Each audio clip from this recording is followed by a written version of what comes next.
the debate on the national languages. Then, of course, there was the input from the Arts Faculty by people like W.S. Karuratne, and then who else? Yes, Doric D'Souza.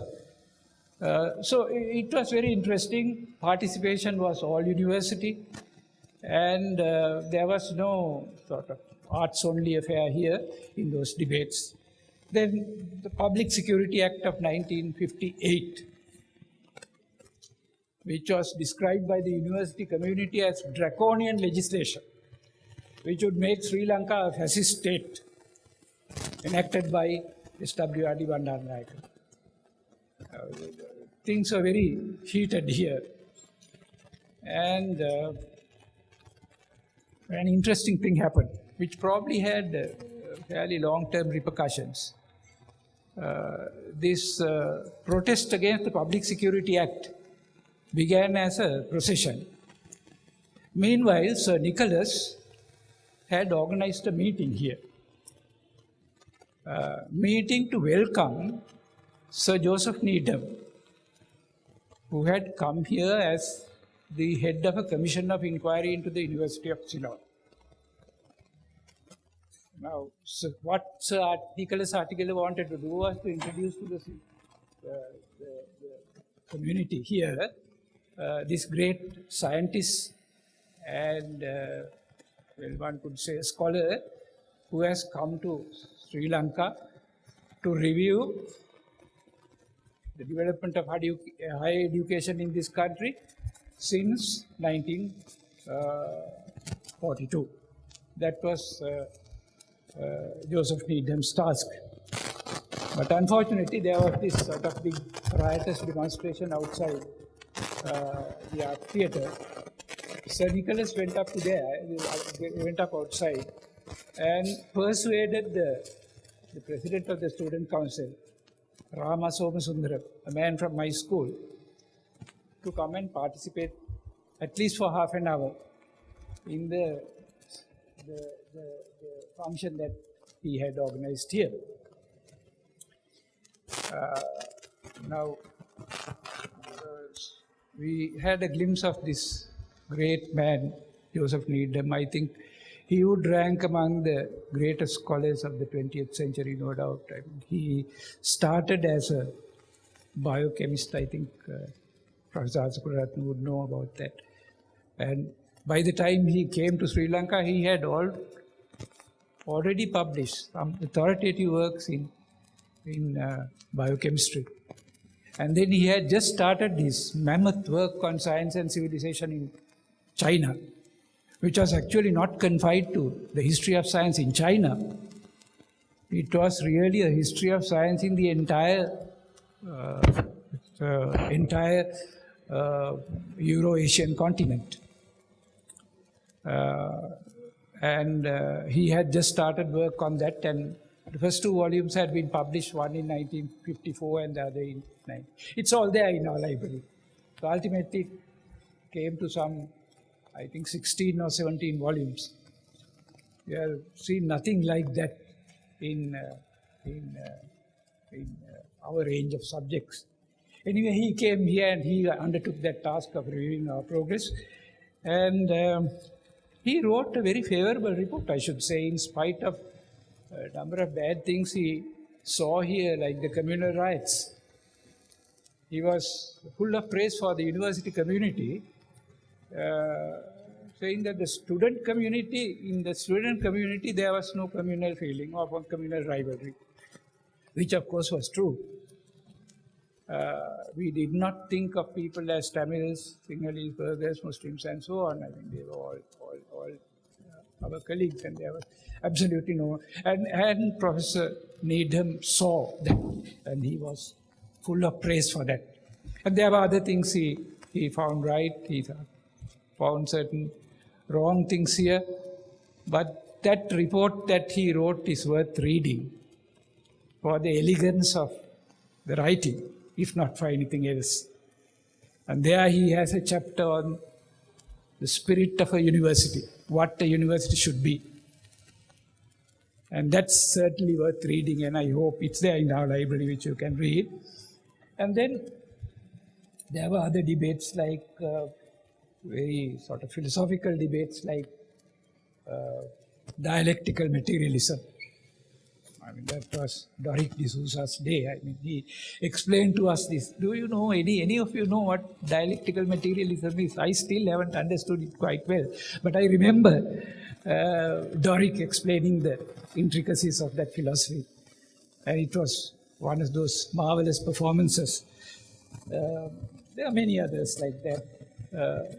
Professor Mailwagenum from Science, that very dynamic, aggressive man, he participated in a discussion on can the sciences be taught in Swabhasha. He was, of course, vehemently against it. While his colleague, probably in the same department, Osman Jayaratna was enthusiastically for converting science teaching into Swabhasha, Tamil, Sinhala and Tamil. Anyway, that's the kind of intellectual activity that took place in this place. Now, there are many other things that happened. It was for a time, several locations, it was a funeral parlor. It was even a temporary police post. Immediately after the outbreak of the insurrection of 1971, the head of the police force in Kandy, who happened to be one of our students, great man, he saved a lot of our students from harassment, torture, and even possibly being killed. He established a temporary police post just outside there in the lobby, from where he commanded the evacuation of the campus after the insurrection broke out. So this place has been seen many things. Now, well,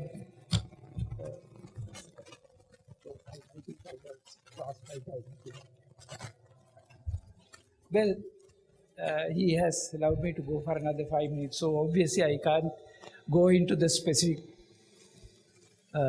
events that I wanted to refer to. I have about 12 of them, but I'll refer to one which had long-term or even permanent repercussions on our university.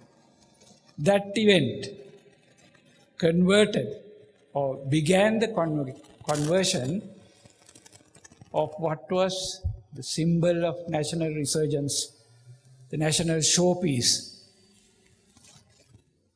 to a provincial university. This is how it began. Somewhere in, I believe, October 1962, Dudley Sennaika, the leader of the opposition, came here at the invitation of a small group of the UNP student group. And he was harassed here, quite unnecessarily. He came here, I mean, he's an affable person. And those who have seen him or spoken to him at close quarters would know that, I mean, he is the last person one would want to harass. But then his very arrival had a very hostile welcome. When he came here, people shouted here, then there were catcalls and so on. Nevertheless, he began his speech. And it was interrupted on several occasions. Then the discussion time or the question time became extremely stormy. And some people accused him of him being a participant of that, the coup that had taken place, the Army, Navy, or the Armed Forces coup that had occurred earlier in the year. And said, you were the culprit behind it. And then various other accusations were heard, but that was all right. He fielded those questions reasonably well. But on the way out, I think precisely for the reason that he did not succumb to the pressure, he was manhandled right along these steps. And some people say that he was even hit. I don't think that he was actually assaulted, but he was sort of pushed around and humiliated on his way out. Now that started the chain of events that was disastrous for our university. But to conclude my essay, my presentation, because I think everyone is waiting to hear Dr. Dhanapala, one of our most illustrious graduates. So what happened really was that when it came to the separation of Colombo from Peradeniya, when the question of what name Peradeniya University should have came into the forefront. The opinion in the university community was that we are entitled to the name University of Ceylon, because we were the center of the University of Ceylon, the headquarters of the University of Ceylon was here. Then the convocations throughout the 1950s for everybody was held here and then in the gymnasium. Senate meetings were held here. So everybody thought that, and consequently the University Teachers Association, which was also not a faculty affair at that time, it was an all-faculty affair, decided to submit a memorandum to the Prime Minister making our claim. And I, as the secretary of the University Teachers Association at that time, had the task of writing this memorandum. And the people who contributed to the memorandum included all the big guns in the university from all the faculties. And we prepared this memorandum, and a small delegation went and met the Prime Minister, who by that time was Dudley Sennayakke. He, of course, affable person that he is, he treated very nicely, gave us tea, spoke to us nicely, related a few anecdotes, but he never forgave Peradeniya for being assaulted. When we left, he said, "Gentlemen, don't worry, I won't forget the fact that this was the pet project of my father, so I won't let you down." That was his parting words. But he did let us down. And in the Gazette notification that was issued soon after, we were called the Peradeniya University, University of Peradeniya. Peradeniya, of course, the village of Peradeniya became famous subsequently because of the university. But Peradeniya was an unknown place at that time. We at least expected the name University of Kandy, because Kandy, of course, is an important cultural center the world over. But we were denied that. So that was done deliberately to downgrade our status as the national university to one of a provincial university. I will end there, and maybe on another occasion. Thank you, sir. There will be an opportunity to listen, or rather at least read, the rest of your speech in a publication that will come out based on this occasion. Ladies and gentlemen, let me once again come up with a small quotation from Sir Ivor Jennings, and a quotation from a professor from Switzerland whom Sir Ivor quotes. First, Sir Ivor Jennings: "There is not the slightest doubt that if the university is worthy of its location, it will be one of the finest small universities in the world. I should feel sure of my own judgment in the matter, even if the whole world denied it. In fact, though those with knowledge of universities who inspect the scheme invariably confirm my judgment. I need to quote one testimonial from a Swiss professor who had never met me and apparently thought I was Ceylonese. Having visited Peradeniya, he took the trouble to write to me while he was on his way back to Switzerland, and this is what he wrote.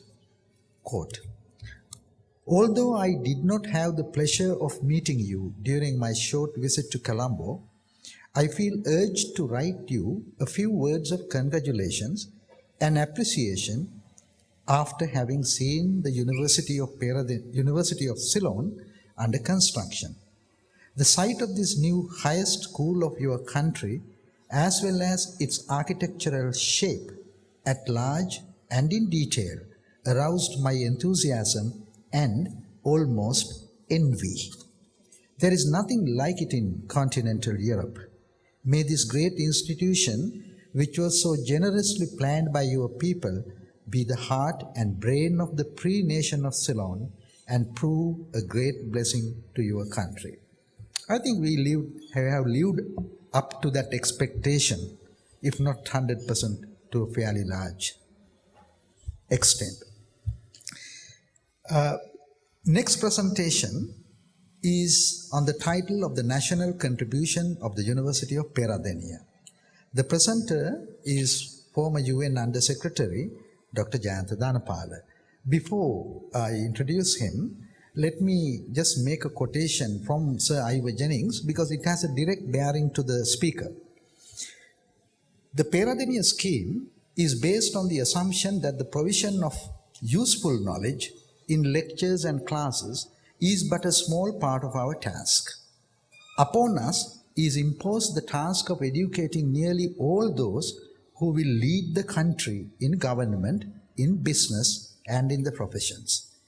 It is obvious that they cannot become leaders simply by studying a subject up to the elementary level required for a degree or even beyond. An engineering graduate with a first-class honors may be useless as an engineer because, to use the expressive phrase of engineers, he, quote-unquote, falls down on the job, unquote.